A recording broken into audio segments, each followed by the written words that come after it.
নমস্কাৰ বন্ধু বান্ধৱীসকল, মোৰ ভিডিঅ'ৰ মাজলৈ আপোনালোকক স্বাগতম জনাইছোঁ। আজি দেউতা পেটীবাৰী চাহ বাগিচাৰ পৰা অৱসৰ লৈ ঘৰলৈ উভতি আহিছে।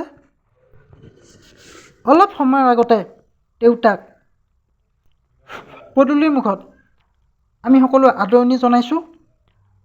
দেউতা ৩৬ বছৰ ফৌজত চাকৰি কৰি আছিল আৰু ৩৬ বছৰৰ পিছত আজি পুনৰ ঘৰলৈ উভতি আহিছে। পদূলিৰ মুখত দেউতাক আদৰণি জনোৱাৰ পিছত আমাৰ ঘৰৰ চোতালত দেউতাৰ লগত সকলোৱে এনেদৰে বহি কথা পাতিছে। বন্ধু বান্ধৱীসকল, মোৰ ভিডিঅ'টো শেষলৈকে চাই থাকিব। বন্ধু বান্ধৱীসকল, দেউতা পেটীবাৰী চাহ বাগিচাত কৰ্মৰত হৈ আছিল।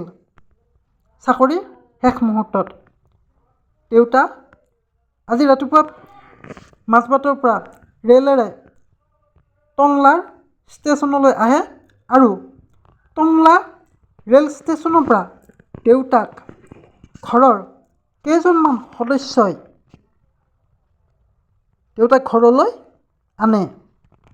বন্ধু বান্ধৱীসকল, দেউতাক ঘৰলৈ আদৰণি জনোৱাৰ পিছতে তেওঁলোকে এনেদৰে কথা পাতে। আজিৰ ভিডিঅ'টো মই ইমানতে সামৰিছোঁ। নমস্কাৰ।